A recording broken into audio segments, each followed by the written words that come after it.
दोस्तों आज के वीडियो में हम देखेंगे कि इंडियन कॉन्ट्रैक्ट एक्ट 8072 का ये फर्स्ट वीडियो है जिसमें हम डिटेल पढ़ाएंगे जो आप नोट्स देख सकते हैं। ये थोड़ी वीडियो लंबी रहेगी इसलिए थोड़ा पेशेंस बना के रखेंगे और ये पूरा एक एक शब्द को डिटेल में पढ़ेंगे। तो सबसे पहले आपका टॉपिक कौन कौन सा हम डील करेंगे तो टॉपिक का देखते हैं एंड उसके बाद में हम पढ़ते हैं। सबसे पहले देखिए इंडियन कॉन्ट्रैक्ट एक्ट 1872 में आप देखेंगे इनाक्टेड बाय पार्लियामेंट। भाई वन मार्क्स में और ओरली तरीके से जो क्वेश्चन पूछा जाता है आपके इंटरव्यू में, जैसे जब इंटरव्यू आप देंगे तो उसमें जो इंडियन कॉन्ट्रैक्ट एक्ट से जो क्वेश्चन किए जाते हैं उसके बारे में सबसे पहले हम डील्स करते हैं। तो देखिए इंडियन कॉन्ट्रैक्ट एक्ट 1872 जो इनैक्ट किसके द्वारा किया गया है तो पार्लियामेंट के द्वारा इनैक्ट किया गया है। एंड डेट इनैक्ट का पूछा जाए, इनैक्टेड डेट कौन सा है तो 25 अप्रैल 1872 है। डेट कमेंसमेंट अगर देखा जाए तो 1 सितंबर 1872 है। टोटल सेक्शन कितने हैं तो 238 सेक्शन है। और इसका एक्सटेंट पूछा जाए यानी कि फैलाव कितना है, यानी कि कहाँ कहाँ अप्लीकेबल होता है तो पूरे इंडिया में होता है, बस एक्सेप्ट मतलब एक्सेप्शन जिस पे अप्लाई नहीं होता है जो हो जाएगा आपका जम्मू एंड कश्मीर। ये आप देख लीजिए एक नंबर का क्वेश्चन है, याद कर लेना। हर एक तरीके से पूछा जाता है, आपके इंटरव्यू में भी पूछा जाता है, जब आप सेमेस्टर एग्जाम में प्रैक्टिकल होता है तो उसमें भी पूछ लिया जाता है, याद रखना, जो आपको अच्छा नंबर भी दिला सकता है। अब देखिए सबसे पहले इंडियन कॉन्ट्रैक्ट एक्ट को हम डिवाइड करते हैं दो पार्ट में। एक होता है जनरल पार्ट और एक होता है स्पेशल। जो स्पेशल होता है उसे आप सेकंड सेमेस्टर में पढ़ेंगे और जो जनरल प्रिंसिपल होता है वो आप फर्स्ट में पढ़ेंगे।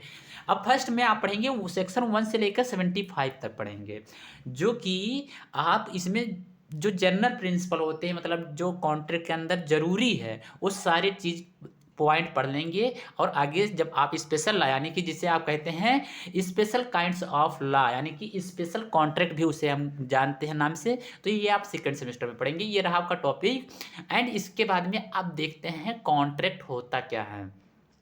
देखिए सबसे पहले हम बात करें कॉन्ट्रैक्ट होता क्या है तो कॉन्ट्रैक्ट शब्द को देखिए तो एक कॉन्ट्रैक्ट मतलब जो एक कॉन्ट्रैक्ट है, ये contract is a voluntary arrangement between two और more parties that is enforceable by law as a binding legal agreement. एक बाइंडिंग इन्फोर्सेबल बाय लॉ होता है और वो बाइंडिंग होता है लीगल एग्रीमेंट में, जिसे हम कॉन्ट्रैक्ट कहते हैं। अब देखिए एक कॉन्ट्रैक्ट कब होगा तो सबसे पहले यहाँ पे आप देखें तो an agreement which is legally enforceable alone a contract. मतलब एक जो लॉ होता है वो एलोन मतलब अकेला किसी व्यक्ति के द्वारा क्या किया जा सकता है, इन्फोर्स किया जा सकता है, उसे हम कॉन्ट्रैक्ट कहते हैं। ये रहा आपका कुछ डिफिनेशन, इसको आप लिख सकते हैं यानी कि अबाउट कॉन्ट्रैक्ट के बारे में। अब कॉन्ट्रैक्ट क्या होता है ये सब आप पता होता है कि आपको कि दो पार्टीज होती हैं, कौन कौन सी पार्टीज होती हैं, इससे अभी आप आगे वीडियो में देखेंगे, यहाँ पे बताने के लिए कोई ज़रूरत नहीं है। अब देखिए एक एग्रीमेंट मतलब क्या है, दूसरा अगर देखिए तो agreement which are not legally enforceable. देखो जितने एग्रीमेंट हो रहे होते हैं वो लीगली इन्फोर्सेबल जरूरी नहीं है कि हो ही, इसलिए all agreement is not enforceable by law ऐसे पूछा जाता है। तो देखिए तो जितना agreement which are not legally enforceable are not contract but remains as void agreement which are not enforceable by law. जो एग्रीमेंट इन्फोर्सेबल बाय ला नहीं होते हैं उनको हम वाइड कहते हैं, voidable agreement which is enforceable by law. और जो वाइडेबल होते हैं, दो वर्ड यूज किया गया है वाइड और वाइडेबल। वाइड जो इन्फोर्सेबल नहीं होते हैं, वाइडेबल जो इन्फोर्सेबल होते हैं, याद रखना। जो ऐसे आपके एग्जाम में भी मतलब इंटरव्यू में जो क्वेश्चन पूछा जाता है जब आप प्रैक्टिकल देंगे तो उसका जो मैं क्वेश्चन बताऊं तो उसमें पूछा जाता है कि वाइड, यहाँ पे देखिए वाइड और वाइडेबल में अंतर पूछ लेते हैं कि difference between wide and voidable. तो वाइड मतलब जो कभी इन्फोर्स नहीं किया जा सकता है लॉ के द्वारा, और वाइडेबल जो इन्फोर्स किया जा सकता है लॉ के द्वारा, बस इतना याद रखना। अब देखिए इसके बाद में जो क्वेश्चन होता पूछ लिया जाता है कि सारे एग्रीमेंट क्या कॉन्ट्रैक्ट हैं, ऐसे एग्जाम में जब आपसे इंटरव्यू होगा तो उसमें पूछा जाएगा। तो ये एक स्टेटमेंट ये याद रखना, ऑल कॉन्ट्रैक्ट आर एग्रीमेंट, मतलब सारे कॉन्ट्रैक्ट एग्रीमेंट होते हैं but all agreement is not contract. याद रखना, याद कर लेना, ये पॉइंट आपके लिए बहुत इंपॉर्टेंट होने वाला है। देखिए सबसे पहले हम पढ़ते हैं प्रोमिस कि प्रोमिस कैसे बनती है। अब प्रोमिस के लिए सबसे पहले दो पार्टीज होती हैं। एक देखो ऑफर देता है दूसरी पार्टी को, दूसरा पार्टी जो है वो अपनी एक्सेप्टेंस दे देता है, तो क्या बन जाता है, बिकम अ प्रोमिस, वो प्रोमिस बन जाता है। तो एक आदमी ऑफर यानी कि जो कॉन्ट्रैक्ट के भाषा में देखें तो प्रपोजल से कहते हैं, वो बी को क्या देता है, ऑफर देता है, प्रपोजल देता है, और जो बी है उसमें अपनी एक्सेप्टेंस दे देता है, तो बिकम अ प्रोमिस, प्रोमिस बन जाता है। अब इसके बाद में देखिए अब एक एक का डिफिनेशन कैसे आप देखेंगे, यानी कि डिफिनेशन को अब ऑफर जिसे ऑफर को कैसे डिफाइन किया जाता है, यानी कि जिसे हम प्रपोजल कहते हैं, सेक्शन 2A में आपको जो डिफाइन मिलेगा। When one person signifies to an other his willingness to do or abstain from doing anything with a view to obtaining the assent of that other person either to such act or abstains, he is said to make a proposal। मतलब एक आदमी किसी दूसरे person को किसी काम को करने के लिए या फिर उस पर अपने किसी काम को करने के लिए अगर कहता है या कुछ ना करने के लिए कहता है, तो वो हो जाता है आपका प्रपोजल। एक्सेप्टेंस की बात करें तो एक्सेप्टेंस को आपको पता ही है, जब किसी पर हम अपनी बिलिंगनेस बता देते हैं, हाँ ये मुझे एक्सेप्ट है, मतलब अपना आप क्या दे देते हैं, इरादा दे देते हैं। तो एक्सेप्टेंस मतलब when the person to whom the proposal is made signifies his assent thereto the proposal is said to be accepted. जो प्रपोजल होता है उसे एक्सेप्ट कर लेते हैं, तो उसे हम कहते हैं एक्सेप्टेंस। अब प्रोमिस कब बनेगा, तो जब प्रपोजल जो है उसको एक्सेप्ट कर लिया जाएगा, तो क्या हो जाएगा, become a promise. A proposal when accepted becomes a promise. In simple words में अगर समझे तो when an offer is accepted it become promise. मतलब जो एक ऑफर होता है, देखिए व्हेन एन ऑफर, एक ऑफर इज एक्सेप्टेड, अगर उसे एक्सेप्ट किया जाता है, it is become a promise, वह प्रोमिस बन जाता है या उसे प्रोमिस कहते हैं। अब प्रोमिसर की डिफिनेशन देखें तो प्रोमिसर यानी कि जिसे हम प्रोमिसर एंड प्रोमिसी की डिफिनेशन देखें तो प्रोमिसर किसे कहते हैं, प्रोमिसी किसे कहते हैं, तो इसकी डिफिनेशन देखते हैं। सबसे पहले देखिए प्रोमिसर एंड प्रोमिसी जो सेक्शन 2C में डिफाइन है, तो 2A में आपका कॉन्ट्रैक्ट डिफाइन है, 2B में आपका डिफाइन किया है, तो 2B में आप देखेंगे आपका 2B में दो चीज़ डिफाइन है, एक्सेप्टेंस और प्रोमिस, और 2C में आपका क्या डिफाइन है, प्रोमिसर। याद रखना, when the proposal is accepted the person making the proposal is as called promisor. When the proposal, देखिए व्हेन द प्रपोजल, जब प्रपोजल इज एक्सेप्टेड, जब प्रपोजल जो एक्सेप्ट हो रहा है, the person making the proposal, जो पर्सन मेकिंग मतलब बना रहा है प्रपोजल को, इज कॉल्ड एज प्रोमिसर, उसे हम प्रोमिसर कहते हैं। एंड द पर्सन एक मिनट देखिए, एंड द पर्सन एक्सेप्टिंग, मतलब जो पर्सन क्या है, और जो पर्सन एक्सेप्टिंग, जो एक्सेप्टेंस कर रहा है द प्रपोजल का, इज कॉल्ड एज प्रोमिसी, यानी कि जिसे हम प्रोमिसी कहते हैं या प्रोमिस कहते हैं। आई होप इतना आपको कंप्लीट हो गया होगा। आगे देखिए, तो एग्रीमेंट बनने के लिए आपको 3 स्टेजेस की ज़रूरी होती है। जैसे आप पहला प्रोमिस कहते हैं, दूसरा उसमें कंसिडरेशन होता है, तब वो एग्रीमेंट बनता है। अब प्रोमिस में अगर आपने देखा क्या क्या होना चाहिए, तो एक ऑफर होना चाहिए। अब ऑफर जो है वो कैसा होना चाहिए, एक्सेप्टेंस होना चाहिए। ऑफर एक्सेप्टेंस मिलके आपका प्रोमिस बन जाता है, और प्रोमिस के साथ अगर कंसिडरेशन ऐड कर दिया जाए तो आपका एग्रीमेंट बन जाता है। आई होप आपको इतना पता हो गया होगा, इसमें ज़्यादा कुछ बताने की ज़रूरत नहीं है। अब कंसिडरेशन क्या होता है, इससे आप इसमें समझेंगे। तो सबसे पहले कंसिडरेशन की डिफिनेशन देख लेते हैं। तो कंसिडरेशन जो आपको सेक्शन 2D में डिफाइन है, ड्रेशन से आप याद रखिए, डी से ड्रेशन मतलब section 2D। when at the desire of the promisor, मतलब जो प्रोमिसर है वो अपनी डिजायर देता है, अर्थात इच्छा देता है। The promisee or any other person has done or abstain from doing something. भाई देखिए, doing something does, abstain from doing something, फिर promises to do or abstaining from doing something such act, मतलब कोई ऐसा एक्ट अबस्टेन जो अबस्टेंस किया जा रहा है। Promise is called consideration for the promise, मतलब कोई भी ऐसा प्रोमिस जिसमें हम कुछ करने के लिए, कुछ ना करने के लिए, या फिर कोई एक्ट के लिए अबस्टेंस करते हैं तो उसे हम कंसिडरेशन कहते हैं। कंसिडरेशन का मतलब होता है, अभी एक लीगल मैगजीन देखेंगे नीचे तो उससे आपका एकदम क्लियर हो जाएगा। देखिए एक लिखा है price paid by any parties, जब कोई पार्टी क्या करती है, प्राइस को पेड करती है यानी कि देती है फॉर द प्रोमिस, प्रोमिस के लिए of the other technical words, जो इसका टेक्निकल वर्ड्स देखें तो उसका वर्ड होता है क्विड प्रो क्यू, याद रखना क्विड प्रो क्यू, जिसका मतलब होता है that is something in return, मतलब किसी चीज़ के बदले में कुछ रिटर्न करना। Quid pro quo that is something in return, जिसे आप कंसिडरेशन कहते हैं, तो इसको आप कंसिडरेशन कह सकते हैं, मतलब किसी के बदले में किसी चीज़ को वापस करना, that is consideration. I hope आपको इतना पता चल गया। अब देखते हैं एग्रीमेंट की डिफिनेशन। देखिए तो एग्रीमेंट की हम डिफिनेशन देखें तो एग्रीमेंट क्या होता है, तो एग्रीमेंट को आपका डिफाइन कहाँ किया गया है, तो सेक्शन 2A में एग्रीमेंट को डिफाइन किया गया है। Every promise and set of promises forming the consideration of each for each other, मतलब कोई भी एग्रीमेंट यानी कि प्रत्येक एग्रीमेंट यानी कि प्रत्येक promise and set of promise, कोई सेट है प्रोमिस का जो फॉर्मिंग कंसिडरेशन का है, कंसिडरेशन फॉर्म के लिए है, तो ऑफ ईच अदर दूसरे के लिए, तो उसे हम एग्रीमेंट कह देते हैं। अब इसके बाद में एक आप डायग्राम देखेंगे, ऐसे डायग्राम आप अपनी कॉपी में भी अच्छे से बना सकते हैं।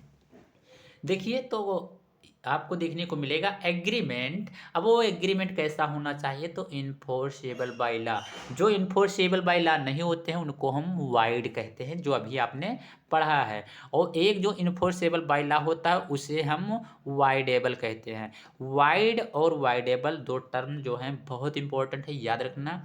वाइडेबल जो एक पार्टी के द्वारा वाइड प्लस एबल, मतलब वाइडेबल से वाइड नहीं हुआ है तो उससे एबल बना सकते हैं। वाइडेबल मतलब अभी वो पेंडिंग में है तो उसे अगर हम लीगल बना सकते हैं तो उसे वाइडेबल कहते हैं। और जो एग्रीमेंट इन्फोर्सेबल बाय लॉ होती है उसे हम कॉन्ट्रैक्ट कह देते हैं। अब देखिए अगर कॉन्ट्रैक्ट वर्ड देखा जाए कहाँ डिफाइन है, तो कॉन्ट्रैक्ट वर्ड आपका सेक्शन 2H में डिफाइन है। An agreement enforceable by law is a contract, an agreement enforceable by law is a contract. तो आप कॉन्ट्रैक्ट सब जो इतना पढ़ते चले आ रहे हैं उसको सबसे लास्ट में डिफाइन किया गया है जो सेक्शन 2H है उसमें। अब अगर देखा जाए सेक्शन 2H मतलब कॉन्ट्रैक्ट कहाँ डिफाइन है, तो सबसे पहले याद रखना कॉन्ट्रैक्ट शब्द कहाँ डिफाइन है, 2H में। बहुत इंपॉर्टेंट क्वेश्चन है, मौखिक रूप से हर एक एग्जाम में पूछा जाता है, जो आप याद रखेंगे। आप देखिए अभी तक आपने जो जो टर्म पढ़े हैं कॉन्ट्रैक्ट तक पढ़ने पहुंचने के लिए, तो उस टर्म को यहाँ पे आप एक चार्ट में देखिए। सबसे पहले प्रपोजल, एक आदमी क्या करता है, प्रपोजल देता है और उस देखिए उसके बाद में उसको क्या करता है, वो प्रोमिस करता है। प्रपोजल देता है और प्रोमिस करता है, और जब प्रोमिस के साथ कंसिडरेशन ऐड हो जाता है तो वो क्या बन जाता है, एग्रीमेंट। अब एग्रीमेंट दो प्रकार के होते हैं, एक इन्फोर्सेबल बाय लॉ और एक नॉट इन्फोर्सेबल बाय लॉ। अब जो नॉट इन्फोर्सेबल बाय लॉ होगा उसे हम वाइड कह देते हैं। तो लिखा है लीगली नॉट इन्फोर्सेबल, जो लीगली इन्फोर्सेबल नहीं होते हैं यानी कि जो लीगली लॉ के द्वारा फोर्स में नहीं किए जा सकते हैं उनको हम कह देते हैं वाइड, यानी कि शून्य।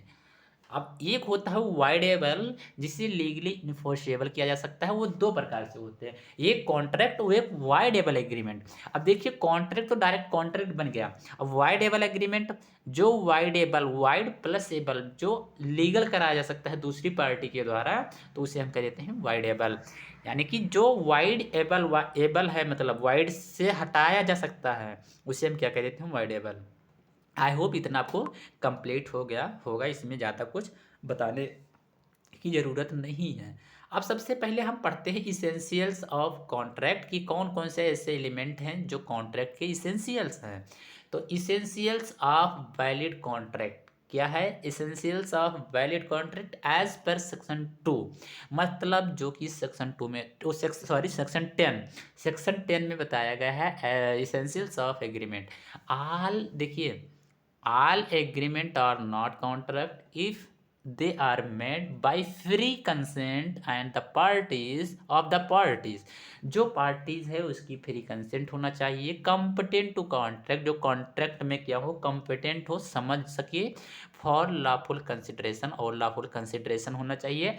एंड लॉफुल ऑब्जेक्ट, जो उसका पर्पज है वो लॉफुल होना चाहिए। And not hereby expressly declare by to be void, जिसे एक्सप्रेसली मतलब वाइड डिक्लेयर ना किया गया हो, यानी कि उसको फोर्स में लाया जा सके, तो उसे कहेंगे। तो सबसे पहले इसेंशियल्स को देखिए, अगर मैं यहाँ पे बात करूँ तो जो अभी आप पढ़ के आए हैं वहीं से आप इसेंशियल्स निकालिए, वहीं ये चीज़ लिखा है। तो सबसे पहले आपने देखिए क्या पढ़ा, फ्री कंसेंट होना चाहिए। यानी कि अगर फ्री कंसेंट कब होगा, जब आप अपने मन से कुछ करने के लिए किसी को कहेंगे तो फ्री कंसेंट होगा। और जो एक्सेप्टेंस दे रहा है, जो एक्सेप्टेंस दे रहा है वो फ्री कंसेंट के साथ देना चाहिए। तो सबसे नंबर 1 फ्री कंसेंट होना चाहिए। Okay, free consent of the parties, मतलब कोई भी पार्टीज का।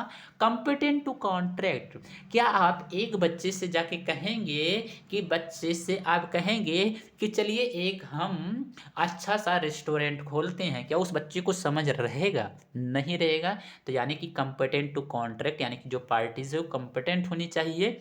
और लॉफुल भी होना चाहिए, क्योंकि जो आप एग्रीमेंट कर रहे हैं उसका कोई पर्पज होना चाहिए। तो वो जब पर्पज क्या रहेगा, किसी को हार्म करने का पर्पज क्या लॉ के द्वारा, ये बताइए, इन्फोर्स कराया जा सकता है। कानून किस लिए पढ़ते हैं, कानून को सही से जानने के लिए। तो कानून को सही से जानने के लिए क्या गलत के ऊपर अप्लाई करेंगे? नहीं। तो यानी कि जो क्या होना चाहिए, लॉफुल होना चाहिए, और लॉफुल ऑब्जेक्ट होना चाहिए। लॉफुल कंसिडरेशन होना चाहिए, लॉफुल ऑब्जेक्ट होना चाहिए। अब कंसिडरेशन के रूप में देखिए, पैसा, रुपया, जमीन, कुछ भी हो सकता है। अब जमीन आप बोले कि हम चांद पे जमीन लेके देंगे, अब क्या वो वाइडेबल है, वो क्या कंसिडरेशन जो है लॉफुल है? जमीन चांद पे लेके क्या करेंगे आप? तो इसीलिए वो लॉफुल कंसिडरेशन नहीं होगा।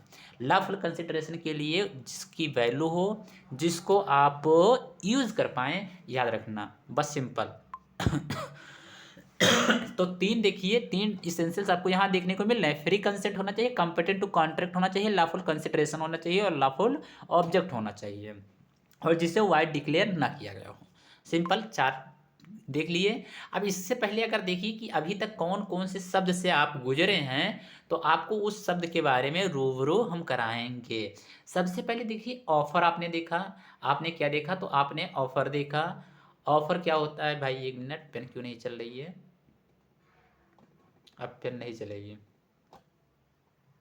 चलेगी भाई। हाँ देखिए, सबसे पहले आपने ऑफर देखा। ऑफर के बाद में आपने एक्सेप्टेंस देखा, फिर ऑफर और एक्सेप्टेंस मिलके प्रोमिस बन गए। अब प्रोमिस के साथ कंसिडरेशन ऐड हुआ तो वो एक एग्रीमेंट बन गया। और एग्रीमेंट कैसा? इन्फोर्सेबल बाय लॉ, वो कॉन्ट्रैक्ट बन गया। अभी ने आपने पढ़ा एग्रीमेंट 2 प्रकार के, एक इन्फोर्सेबल और एक नॉट इन्फोर्सेबल। नॉट इन्फोर्सेबल जो आप कहते हैं वाइड एग्रीमेंट, जो इन्फोर्सेबल जो कॉन्ट्रैक्ट एंड वाइडेबल एग्रीमेंट। आपने अभी पढ़ा है, आई होप इतना आपको याद भी हो गया होगा। अब देखिए इसेंशियल्स जो यहाँ पे आपको लिखे दिख रहे हैं, 10 इसेंशियल्स। ये बढ़िया ट्रिक याद करने के लिए देखिए, तो इसको डिफाइन किसमें किया गया है? सेक्शन 10 में। और कितने इसेंशियल? सेक्शन 10 में 10 इसेंशियल। किसके? कॉन्ट्रैक्ट के। याद रखना, बहुत अच्छा एग्जाम्पल और बहुत अच्छे से जो आप पहली वीडियो देखेंगे तो आपको याद आएगा कि हाँ मैंने पहले वीडियो में देखा था, वहाँ पे 10 इसेंशियल्स बताए गए थे, उसमें 10 सेक्शन में ही बताया गया था इंडियन कॉन्ट्रैक्ट एक्ट के इसेंशियल्स। एक बार इसेंशियल्स को डिस्कस करते हैं। तो offer and acceptance, offer and acceptance होना चाहिए। जो ऑफर दिया गया है उसका एक्सेप्टेंस जरूरी है। लीगल रिलेशनशिप होना चाहिए, कंसेंसस एड एडम होना चाहिए, ये लीगल मैगजीम है। फ्री कंसेंट होना चाहिए, कैपेसिटी होनी चाहिए, यानी कि कंपेटेंसी ऑफ पार्टी जो आपने अभी पढ़ा है। लॉफुल ऑब्जेक्ट जो अभी पढ़े हैं, लॉफुल कंसिडरेशन जो आप पढ़े ही हैं। Certainty and possibility of performance, performance की पॉसिबिलिटी होनी चाहिए। Agreement not declare to be void जो अभी आपने देखा। लीगल फॉर्मेलिटीज़ भी होनी चाहिए। याद रखना, ये सारे आप याद कर लेंगे इसेंशियल्स, हमको इतना विश्वास है। अब एक एक वर्ड के बारे में हम यहाँ पे डिस्कस करते हुए आराम से चलेंगे, थोड़ा वीडियो लंबी जाएगी, मैं बता दिया हूँ सबसे पहले।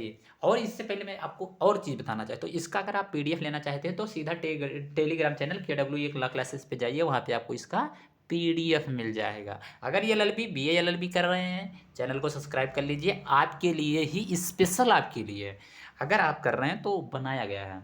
अगर देखिए CUT UG जो हिस्ट्री में पढ़ाता हूँ, तो इसमें CUT UG के लिए पढ़ाता हूँ कि हाँ CUT UG जो बच्चे BA LLB करना चाहते हैं वो आ जाएँ ईजिली, क्योंकि मैं तैयारी किया हूँ, मुझे पता है कि कैसे क्या सिलेक्शन होता है। तो इसलिए आप ये ना देखें कि हाँ इस पे हिस्ट्री पढ़ाया जाता है, सब कुछ पढ़ाया जाता है। नॉलेज कभी बेकार नहीं होता, सब कुछ पढ़िए, इसी चैनल पर पढ़िए, अच्छे से समझ में आएगा।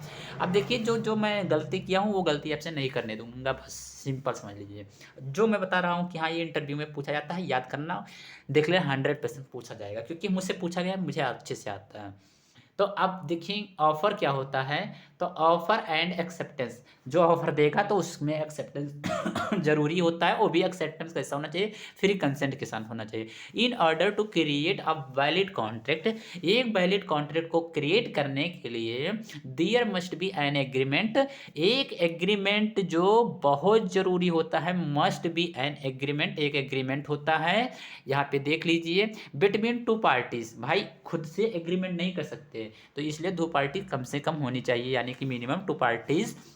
An agreement involves a valid offer by one parties and valid acceptance of the same by the other parties। मतलब एक पार्टीज के द्वारा जो ऑफर दिया गया है वो वैलिड ऑफर दिया जाना चाहिए, दूसरी पार्टी के द्वारा वैलिड एक्सेप्टेंस होना चाहिए, यानी कि फ्री कंसेंट होना चाहिए बाय द अदर पार्टीज, जो आपने देखा दूसरी पार्टीज के द्वारा। लीगल रिलेशनशिप में देखिए, तो लीगल रिलेशनशिप में देखेंगे कि कैसे रिलेशनशिप होना चाहिए।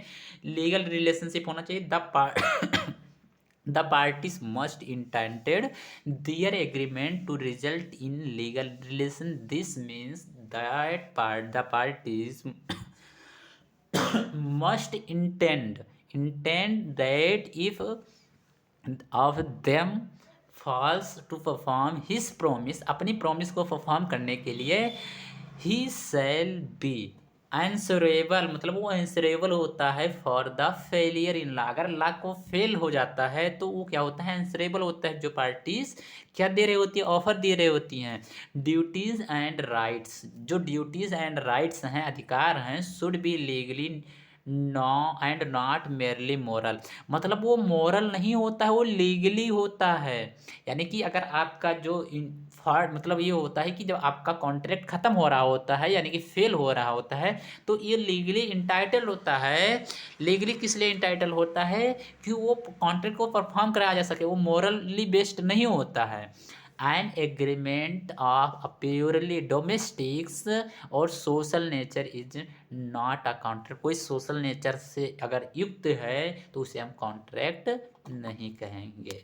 जैसे सोशल नेचर से समझें, तो सोशल नेचर मतलब जैसे मैंने आपको बताया कि हाँ चंद्रमा को पर जमीन लेना, आप बोल दो कि हाँ कल धूप नहीं निकलेगा, क्या यह आपका कॉन्ट्रैक्ट वैलिड है, क्या आप धूप निकलने से रोक सकते हैं? बस सिंपल समझिए कि जो नेचर के द्वारा बोल दिए कि हाँ आज हम बोल रहे हैं बारिश होगी, अब बारिश होगी तो यानी कि अब मान के चलिए बारिश हो गई, तो क्या आपका कॉन्ट्रैक्ट सही था? नहीं सही था। वो कॉन्ट्रैक्ट कभी नहीं हो सकता जो नेचुरल चीज से युक्त है, जुड़ी हैं।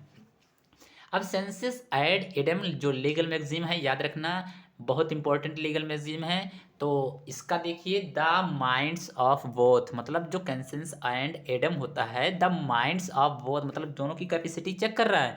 Both the parties must be ad idem, मतलब मस्ट बी मतलब वो एड एडम होना चाहिए, अर्थात सिंपल वर्ड में समझिए तो the two parties must have agreed, क्या agreed about the subject matter of the contract. देखिए सब्जेक्ट मैटर है, इसके बारे में बहुत अच्छी बात बताएंगे अभी। At the same time in the same sense, मतलब जो सब्जेक्ट मैटर है इसका मतलब होता है कि जो कॉन्ट्रैक्ट हो रहा है उसका कारण क्या है, उसका सब्जेक्ट मैटर क्या है, वो किस लिए किया जा रहा है, वो क्यों हो रहा है, उसके बारे में पता होना चाहिए। सब्जेक्ट मैटर का मतलब होता है कॉन्ट्रैक्ट क्यों किया जा रहा है, किस लिए हो रहा है, क्यों हो रहा है, कैसे हो रहा है, यानी कि सब्जेक्ट मैटर के बारे में पता होना चाहिए।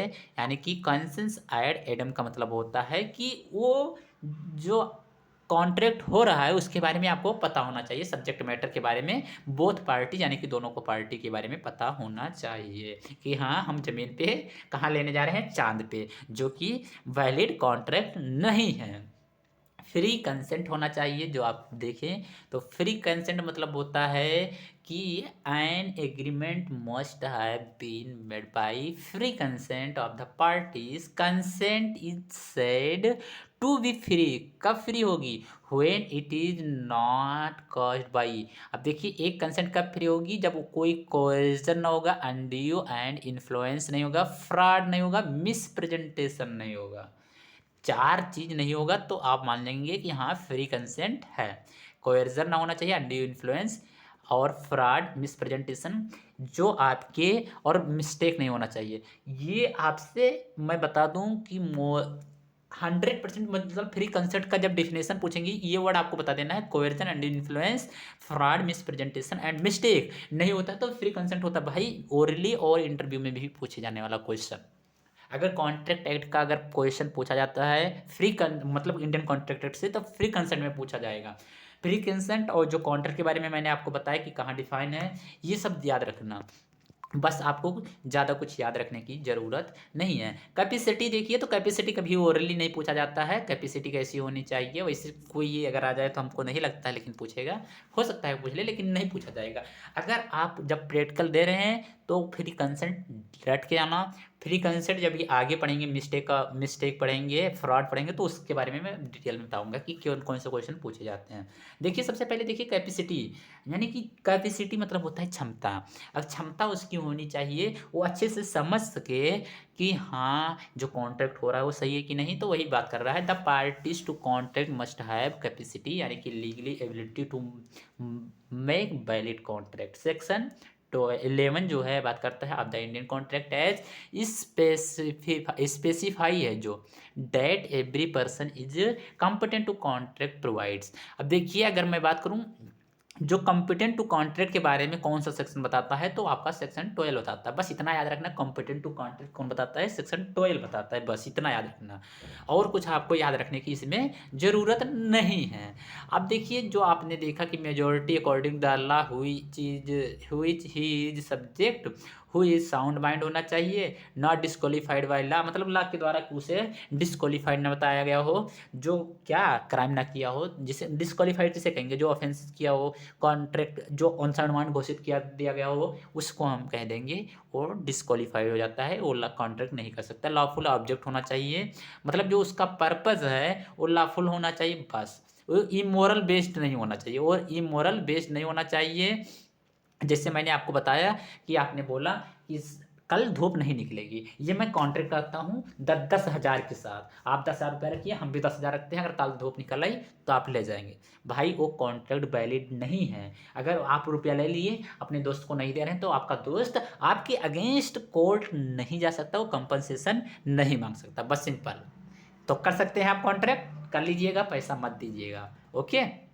लवफुल कंसिडरेशन, लवफुल कंसिडरेशन मतलब जैसे कि आपने कॉन्ट्रैक्ट किया, आप बोले कि हाँ कल वर्षा नहीं होगी, आप हाइपोथेटिकल बात कर रहे हैं, आपने बोला दोस्त कल वर्षा नहीं होगी, लगा ले शर्त, दोस्त ने बोला चलो शर्त लगाते हैं, अगर नहीं होगी तो हम आपको आपका चांद आपको हम चांद दे रहे हैं, जाओ चांद्रमा ले लो, मून ले लो। अब दोस्त बोला चलो ठीक है।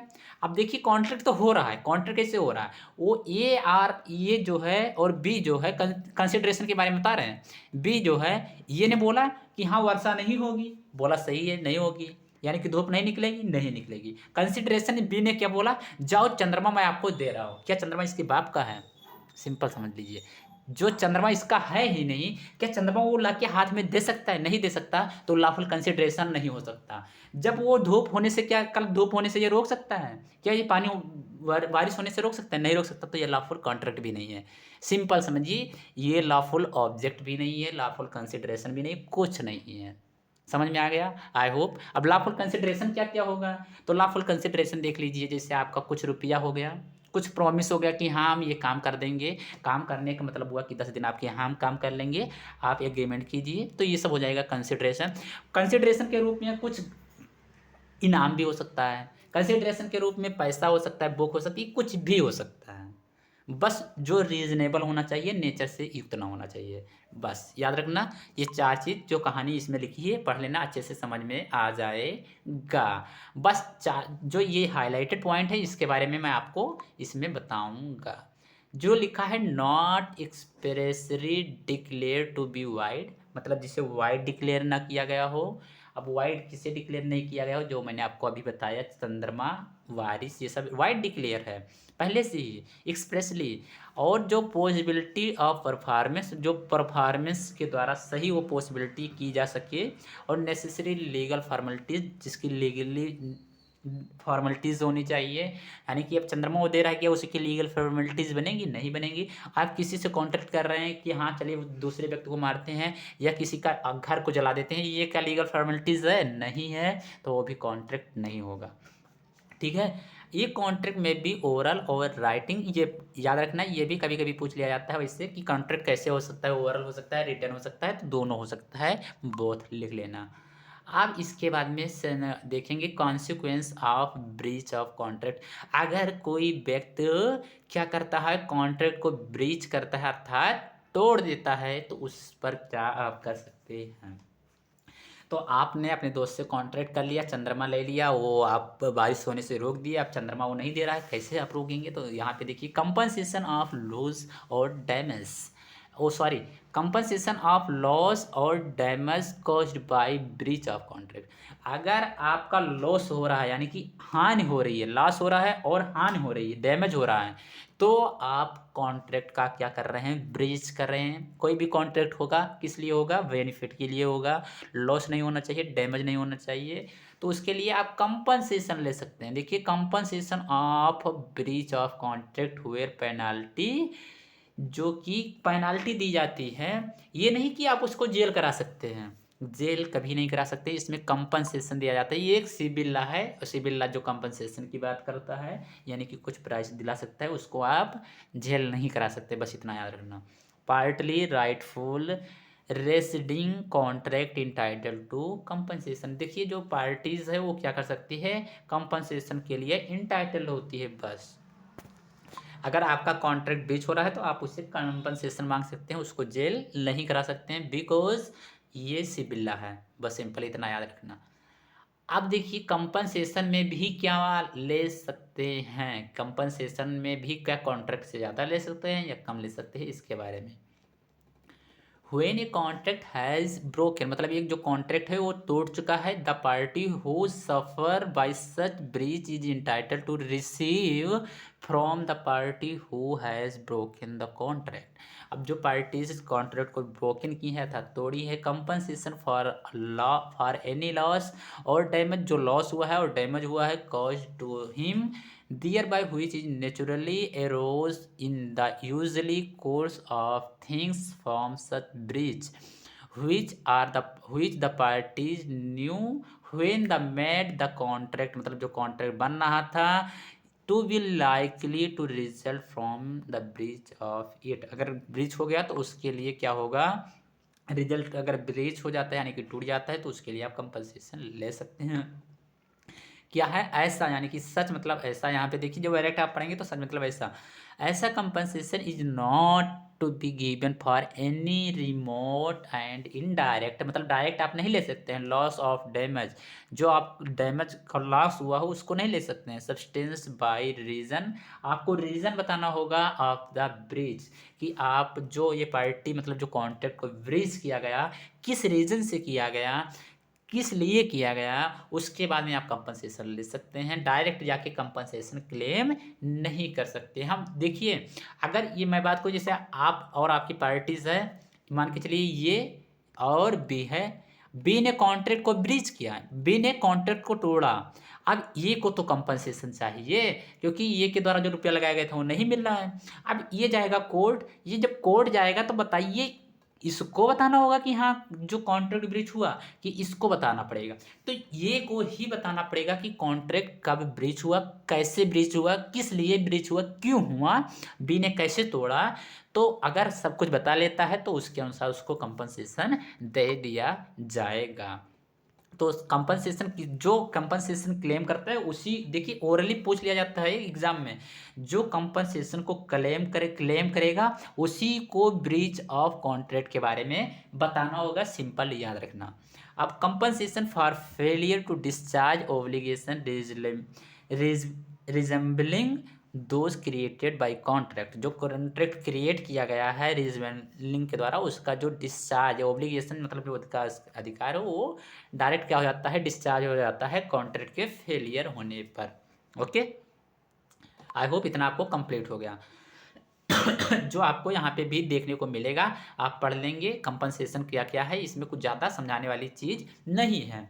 अब आते हैं एलिमेंट ऑफ वैलिड कॉन्ट्रैक्ट, कौन कौन से वैलिड कॉन्ट्रैक्ट के एलिमेंट हैं, तो यहाँ पे देख लीजिए, आपको सही से दिख रहा होगा सब कुछ, इसमें कुछ ना देखने वाली चीज़ें नहीं है। तो वैलिड कॉन्ट्रैक्ट के लिए सबसे पहले आपका ऑफर होना चाहिए, यहाँ से स्टार्ट हो रही गाड़ी। अब देखिए, ऑफर होना चाहिए, उसमें फ्री कंसेंट होना चाहिए, उसके बाद में उसमें कंसिडरेशन होना चाहिए, अब कंसिडरेशन के बाद में उसको वैलिड लॉफुल ऑब्जेक्ट होना चाहिए, और अभी जो आपने पढ़ा है कॉम्पिटेंट टू कॉन्ट्रैक्ट होना चाहिए, और वो जो है इंटेंशन जो है उसका लीगली ऑब्लिगेशन होना चाहिए, डेट इज अ कॉन्ट्रैक्ट, जो कॉन्ट्रैक्ट बन जाता है। आई होप इतना आपको याद कर लेना, जो यहाँ पे सेंसर दिया है, ये डायग्राम आप अपने कॉपी में बना सकते हैं। अब टाइप ऑफ कॉन्ट्रैक्ट को देखेंगे, इसके बाद में वीडियो को हम करेंगे एंड। आगे हम आपको बताएंगे कि हाँ टाइप ऑफ कॉन्ट्रैक्ट के बारे में एक एक वीडियो आता रहेगा जो आप देखते रहेंगे। देखिए टाइप ऑफ कॉन्ट्रैक्ट, देखिए तो on the basis of creation, मतलब अगर कोई पूछे, देखिए ओरली पूछ जाता है कि हाँ कॉन्ट्रैक्ट के कितने टाइप होते हैं, बच्चे गिनाना स्टार्ट करते हैं, express, implied, tacit, coercive, valid contract, voidable contract, void contract, enforceable contract. ऐसे नहीं, अगर कोई क्वेश्चन पूछे तो उससे आप अगेन क्वेश्चन पूछिए, बोले टाइप ऑफ कॉन्ट्रैक्ट बताइए, कॉन्ट्रैक्ट के कितने टाइप होते हैं, आप पूछिए किस बेसिस पे आप पूछ रहे हैं, on the basis of contract पूछिए, बेसिस किस बेसिस पे पूछ रहे हैं। अब 3-4 बेसिस जो यहाँ पे आपको देखने को मिल रहा है। तो सबसे पहले on the basis of formation, अगर फॉर्मेशन के बेसिस पे अगर पूछ रहे हैं, भाई उससे क्वेश्चन करना है कि हाँ किस बेसिस पे पूछ रहे हैं। इंटरव्यू में भी क्वेश्चन पूछ लिया जाता है कि अब उसमें इतना तो नॉलेजेबल होते ही हैं, अगर नॉलेजेबल नहीं वो क्वेश्चन पूछने डायरेक्ट कि हाँ कॉन्ट्रैक्ट कितने प्रकार का होता है, आप सिंपल पूछिए कि कितने किस बेसिस पे सर पूछ रहे हैं, हम किस बेसिस पे बता दें। वैसे तो कॉन्ट्रैक्ट बहुत प्रकार से होता है, आप देखिए किसी को मारने का कॉन्ट्रैक्ट कर रहे हैं, किसी को कहीं जाने का कॉन्ट्रैक्ट कर रहे हैं, ये सब टाइप है कॉन्ट्रैक्ट के भाई, तो बेसिस उसमें जुड़ा होना चाहिए, बस सिंपल याद रखना।